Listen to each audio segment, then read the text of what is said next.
Hello students, welcome in your Sterling School. Today I will teach you class 10th physics electricity numerical. तो guys आज की इस video lecture में हम आपको सिखाएंगे क्या इलेक्ट्रिसिटी का न्यूमेरिकल। इलेक्ट्रिसिटी का न्यूमेरिकल में जो best numerical based on exam होंगे, जो आपके एग्जाम में टॉपिक आएंगे, उस न्यूमेरिकल के टॉपिक पर डिस्कस करेंगे। कई न्यूमेरिकल हैं, ऑर्डर टू ऑर्डर न्यूमेरिकल हम आपको लेकर मिलेंगे। फर्स्ट सबसे पहले मैं आपको बता दूं कि क्या इसमें बेस्ट न्यूमेरिकल है। देखिएगा दोस्तों, सबसे पहली बात फर्स्ट न्यूमेरिकल यहाँ क्या है, फर्स्ट न्यूमेरिकल पर पहले डिस्कस कर लेते हैं। ओके, कई वीडियो में मैंने न्यूमेरिकल की टॉपिक डिस्कस किया है। अगर आप अभी तक उस वीडियो को नहीं देख पाए तो उस वीडियो को the physics point YouTube channel पर जाकर सभी वीडियो को जरूर देखें। ओके, चलिएगा इस वीडियो की शुरुआत करते हैं। फर्स्ट क्या है topic, a copper wire has a diameter.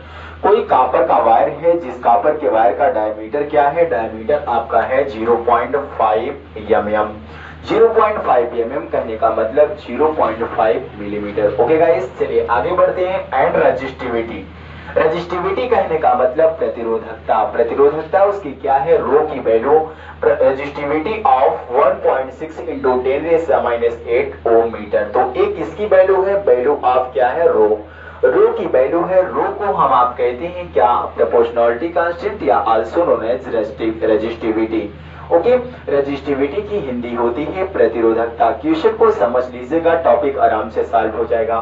चलिए, what will be the length, कहने का मतलब उस वायर, जो वायर उसमें लगा था, जिस वायर का डायमीटर आपने जाना, उस वायर का आप लोगों ने रेजिस्टिविटी जाना, तो उस वायर की लेंथ क्या होगी, इस टॉपिक में इस क्वेश्चन पर डिस्कस कर रहा है। यहाँ से लेंथ की topic it means small L equal to question mark, ऐसा टॉपिक क्वेश्चन में एराइज आपसे कर लिया है। चलिए दोस्तों आगे बढ़ते हैं। अब दिस वायर, जो यह वायर है, टू मेक इट्स रेजिस्टेंस 10 ओम, जो वह वायर लगा है वह रेजिस्टेंस 10 ओम का बना रहा है। ओके, तो कह रहा है क्या, how much does the resistance change if the diameter is doubled. कैसे आप रेजिस्टेंस को चेंज करेंगे जब उसका व्यास क्या हो जाएगा, उसका दोगुना हो जाएगा। चलिए दोस्तों, टॉपिक की शुरुआत करने से पहले क्वेश्चन के आंसर को जान लेते हैं।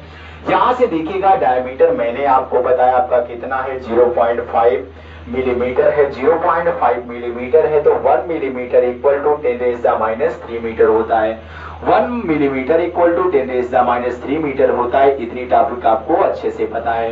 तो जब यहां से इस वैल्यू को हम लोग फाइंड कर देंगे तो 0.5 इंटू 10⁻³ मीटर हो जाएगा। अब इस पॉइंट को इस साइड जब लेके आएंगे, d equal to it means diameter equal to आपका हो जाएगा 5 इंटू 10⁻⁴ मीटर हो जाएगा। ओके गाइस, अब यहां से ये आपका क्या निकल गया, डायमीटर निकल गया। क्या निकल गया गाइस, डायमीटर निकल गया। अब डायमीटर इतना आपको पता हो गया। अब यहां से हम लोग क्या फाइंड कर लेते हैं, रेडियस।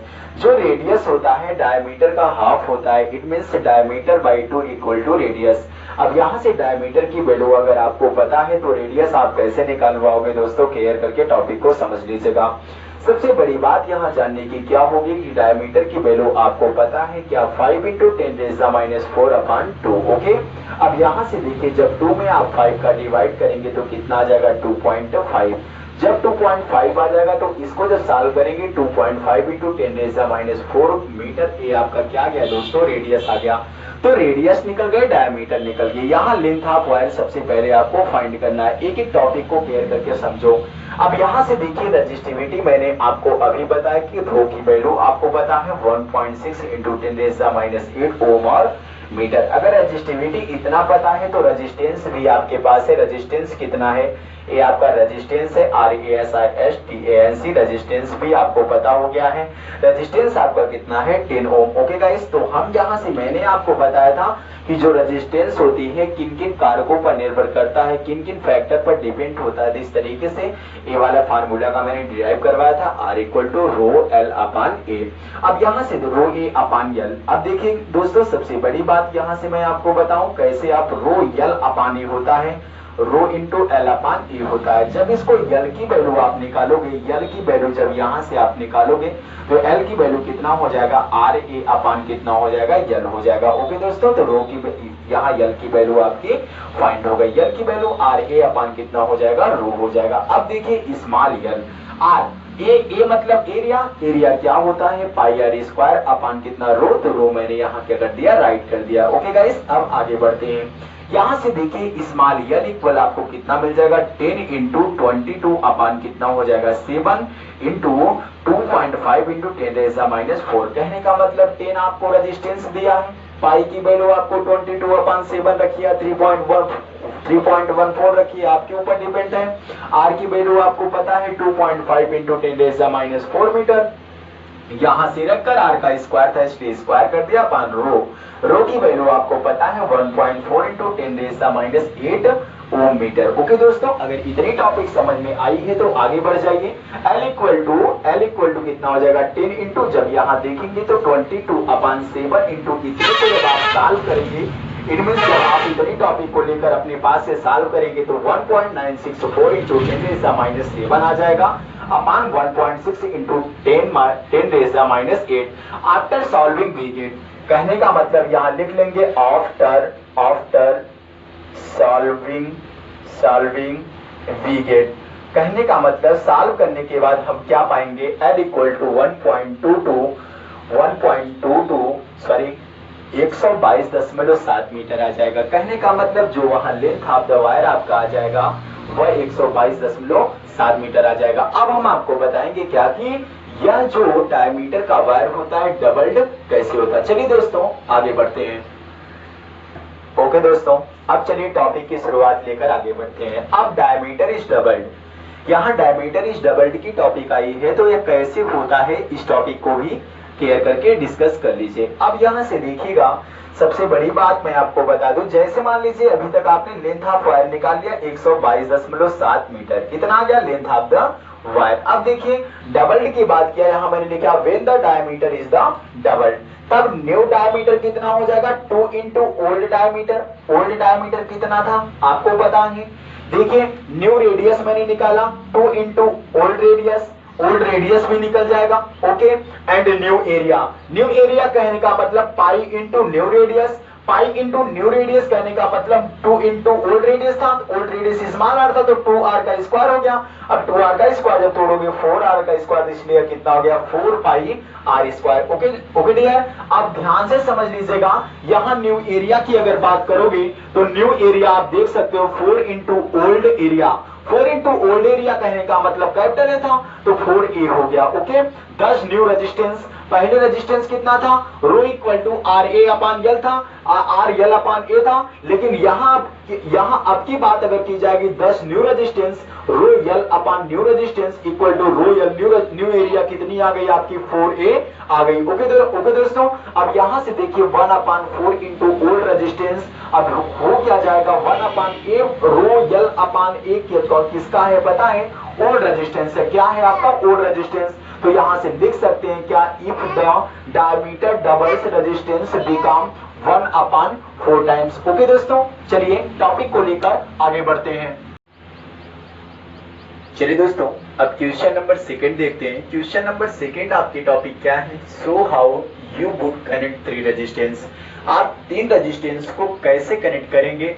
3 रेजिस्टेंस आपका R1 हो सकता है, R2 हो सकता है, R3 हो सकता है। अब आपको रेजिस्टेंस को कनेक्ट करने के लिए मैंने आपको प्रीवियस वीडियो में बताया है कि एक सीरीज की टॉपिक में और दूसरा पैरेलल की टॉपिक में ही रेजिस्टेंस को कनेक्ट कर सकते हैं। ओके दोस्तों, अब चलिए आगे लेकर बढ़ते हैं। ईच ऑफ रेजिस्टेंस, जो प्रत्येक रेजिस्टेंस है वो प्रत्येक रेजिस्टेंस कितने ओम का होना चाहिए, 6 ओम का होना चाहिए। कहने का मतलब जो 3 रेजिस्टेंस कनेक्ट कराए गए हैं R1 R2 R3 सभी की वैल्यू 6 ओम होना चाहिए, 6 ओम होना चाहिए, चाहे वो सीरीज में हो चाहे वो पैरेलल में हो, सो दैट तब the combination has a resistance of, तब उस रेजिस्टेंस का कॉम्बिनेशन कैसा बनेगा, जब आंसर आपका 9 ओम आएगा और 4 ओम आएगा। इट मींस 9 ओम और 4 ओम आंसर आपको शो करना है। ओके, फर्स्ट टॉपिक लेकर यहां मैं बढ़ चुका हूं आगे।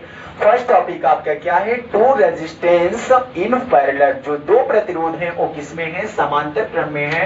तो तब क्या होगा, यहाँ देखिए सर्किट डायग्राम आपके सामने ठीक फ्रंट पर मैंने बना दिया है। इसे मैंने लिखा है क्या, 2 6 ohm register are connected in parallel. जो ए 6 ओम और ए 6 ओम है किसमें कनेक्ट है पता है, पैरेलल में कनेक्ट है। देयर इक्विवेलेंट रेजिस्टेंस इज, जो इक्विवेलेंट रेजिस्टेंस कहने का मतलब कैपिटल आर है तो क्या होगा 1/Rp। आरपी का यहाँ मतलब parallel resistance equal to 1 upon R1 plus 1 upon R2। Okay, R1 की वैल्यू 6 है, R2 की वैल्यू 6 है, एलसीएम लेंगे 6 ही आएगा, सॉल्व कर लेंगे 2 अपान कितना आ जाएगा 6। अब 2 अपान 6 को आप फैक्टर करेंगे तो 1 अपान RP इक्वल टू 1 अपान 3 आ जाएगा। तो जब यहाँ RP it means parallel resistance निकालेंगे तो कितना आ जाएगा 3 ओम। ओके दोस्तों, नाउ अब देखिए जब 6 ओम यहाँ रेजिस्टेंस आपका था, ये दोनों रेजिस्टेंस टूटकर एक नया रेजिस्टेंस किसका बनाएगा 3 ओम का। जब 3 ओम का रेजिस्टेंस आपका बन गया दोस्तों, तब क्या होगा here both resistance 6 ohm and 3 ohm। both resistance कहने का मतलब यही दो रेजिस्टेंस है आपके पास 6 ohm and 3 ohm in series. किसमें है सीरीज में, then R equal to, then यहां लिख लीजिएगा then R equal to R3 plus RP। R3 कहने का मतलब ये वाली सर्किट, RP कहने का मतलब पैरेलल रेजिस्टेंस, ये 6 ओम हो गया और ये 3 ओम हो गया। अब कितना आ गया दोस्तों पता है, R इक्वल टू 9 ओम। अब चलिए टॉपिक को लेकर हम लोग कहां बढ़ते हैं, आगे की तरफ बढ़ चलते हैं। देखिएगा अब इसी की टॉपिक सेकंड टॉपिक क्या है, सेकंड टॉपिक में आपको 4 ओम प्रूव करना है। चलिए दोस्तों क्लियर करिए। यहाँ से देखिए सर्किट डायग्राम मैंने आपके पास बना दिया है। सर्किट डायग्राम देख सकते हैं आप लोग, 6 ओम के 3 रेजिस्टेंस इसमें भी प्रेजेंट है। अब देखिएगा हियर RS कहने का मतलब सीरीज में रेजिस्टेंस, श्रेणी क्रम में प्रतिरोध R1 प्लस R2। यह आप 6 ओम देख रहे हैं, यह आप 6 ओम देख रहे हैं, दोनों 6 ये R1 है और ए R2 और ए आपका R3। ओके दोस्तों, अब चलिए यहाँ से R1 R2 दोनों आप देख रहे हैं, इस आर्डर में हमेशा क्या होते हैं सीरीज और इस आर्डर में हमेशा क्या होते हैं पैरेलल। ए आर्डर सीरीज, ए आर्डर पैरेलल। ओके दोस्तों, चलिए यहाँ से R1 की वैल्यू 6, R2 की वैल्यू 6 दोनों रख देंगे तो 6 12 ओम आ जाएगा। ओके, अब देखिए जब 12 ओम आ गया तो यहाँ से जो नई सर्किट आपकी तैयार होगी, नई सर्किट आपकी इस तरीके से ही बनेगी। देखिएगा ध्यान से, अब यहाँ का रेजिस्टेंस ए आपका कितना था 6 ओम था और ए आपका कितना आ गया पता है 12 ओम आ गया। ए कितना आ गया 12 ओम। तो मैंने यहाँ लिखा क्या, 6 ohm resistance are in series, जो 6 ओम के रेजिस्टेंस थे किसमें थे RS सीरीज में थे, their equivalent resistance will be the sum. तो दोनों इक्विवेलेंट रेजिस्टेंस को क्या कर देंगे, ऐड कर देंगे, जोड़ देंगे, सम हो जाएगा। ओके, अब 1 अपान R इक्वल टू, ये दोनों फॉर्म किसमें होंगे पैरेलल, मैंने बताया इस आर्डर में पैरेलल, इस आर्डर में सीरीज। तो 1 अपान RS प्लस 1 अपान R3। RS का मतलब नहीं समझ पा रहे होंगे, RS का यहाँ मतलब गाइस आपका होगा क्या, सीरीज में रेजिस्टेंस, तो RS की वैल्यू 12, R3 की वैल्यू 6, सॉल्व कर लेंगे तो 6 12 एलसीएम आ जाएगा, 12 1 जा 12 1 हो जाएगा, 6 2 जा 12 2 1 जा 2। Okay, 1 upon R equal to 3 upon 12 हो जाएगा, क्रॉस मल्टीप्लाई करेंगे 3R इक्वल टू 12 और ऐसे जब इसको सॉल्व कर लेंगे 12 में 3 का डिवाइड करके तो R इक्वल टू 4 ओम आ जाएगा। तो चलिएगा इस अब चलते हैं हम लोग नेक्स्ट क्वेश्चन की तरफ।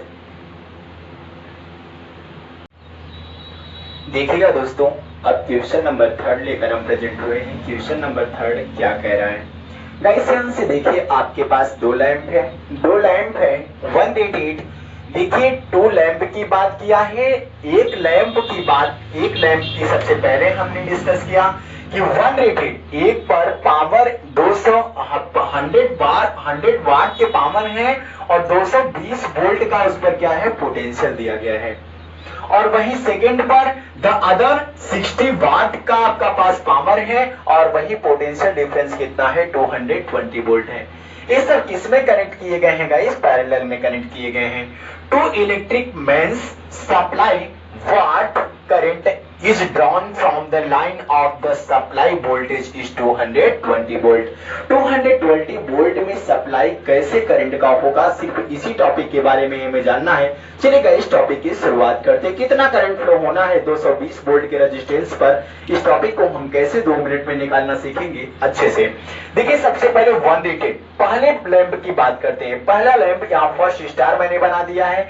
पहला लैंप P1 इक्वल टू कितना दिया 100 वाट और V1 equal to 220 volt. R1 की वैल्यू निकालनी है, चलिएगा इस निकाल लेते हैं। P1 equal to V1 square upon R1, power की टॉपिक मैंने बताया है, वीडियो नहीं देखे हैं तो जाकर YouTube चैनल पर वीडियो को जरूर देख ले। V1 स्क्वायर अपान R1 की वैल्यू निकाल लो, V1 स्क्वायर अपान कितना हो जाएगा P1। अब V1 की वैल्यू 220 है, स्क्वायर है, इसलिए 2 टाइम्स मैंने लिख दिया। P1 की वैल्यू 100 है, क्रॉस कर देंगे, 22 में 22 का मल्टीप्लाई करेंगे, 484 ओम आ जाएगा। ओके गाइस, अब चलिए यही सेकंड लैंप की बात कर लेते हैं। सेकंड लैंप की भी वैल्यू दी गई है, R2 की वैल्यू निकालनी है। सिमिलरली प्रोसेस है, R2 की वैल्यू कैसे निकालोगे, V2 की वैल्यू रख दो, 60 दी है आपकी, यहां से 0 से 0 काट देंगे, इसमें से मल्टीप्लाई 484 और एक 0 है तो 4840 आ जाएगा अपॉन 60। जब इसमें आप डिवाइड करेंगे तो वैल्यू आपकी इतनी आ जाएगी। ओके दोस्तों, अब पैरेलल की टॉपिक में कह रहा है इसको कनेक्ट कराने के लिए, पैरेलल में भी कनेक्ट करा के एक बार चेक कर लो। यहां से देखो, as the resistance connected in parallel, जैसा कि रेजिस्टेंस किस में जोड़ा गया है, समांतर क्रम में, तो दिन तब क्या हो जाएगा, 1 upon R equal to 1 upon R1 plus 1 upon R2 equal to, तो R1 की वैल्यू R1 के स्थान पे, R2 की वैल्यू R2 के स्थान पे रख दीजिए। अब यहां से सॉल्विगेट, जब इसको आप सॉल्व करेंगे तो R की वैल्यू इतना आ जाएगा अप्रॉक्सीमेट। दोस्तों अगर नहीं समझ में आए तो कमेंट बॉक्स में हमें बता दीजिएगा, तो इस टॉपिक पर मैं जरूर डिस्कस कर लूंगा। मैं डायरेक्टली कर दिया हूं, आप लोग इसको सॉल्व करके सॉल्व करिएगा। ओके, अब देखिए करंट अगर रेजिस्टेंस इतना निकल गया तो करंट कैसे निकालोगे, आपको पता है क्या, यहां से लिख लीजिएगा according to Ohm's law, according to Ohm's law. Ohm's law क्या होता है, V equal to R I. यहां से I की वैल्यू अगर हमें निकालना है तो V अपान कितना हो जाएगा R। अब V की वैल्यू कितनी है 220, और यहां से R की वैल्यू कितनी है गाइस 302.5। जब इसको सॉल्व कर लेंगे आपका आ जाएगा 0.73 एम्पियर। तो करंट कितना आ गया, जो उस लैंप में फ्लो करा जा रहा था, 0.73 एम्पियर। चलिए गाइस, अब लास्ट क्वेश्चन की तरफ बढ़ते हैं, जो हम आपको बेस्ट टॉपिक या बेस्ड ऑन एग्जाम बताना चाहते हैं।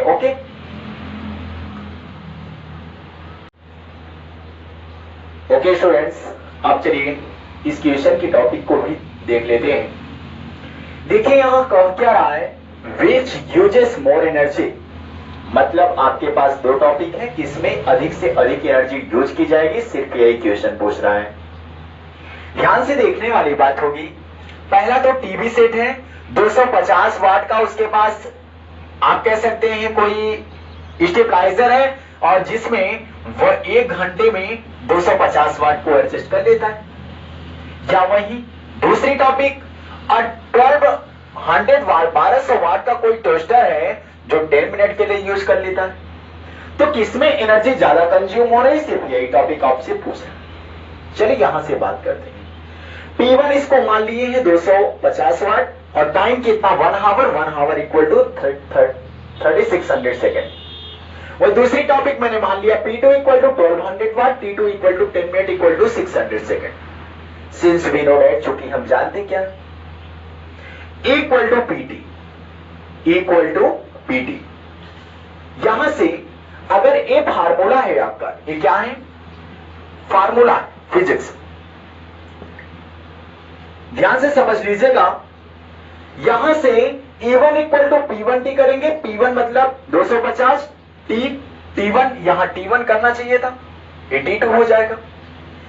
तो इतना हो जाएगा, जब इसको सॉल्व करेंगे तो आपका इतना हो जाएगा। ये किसके लिए है, टीवी सेट के लिए।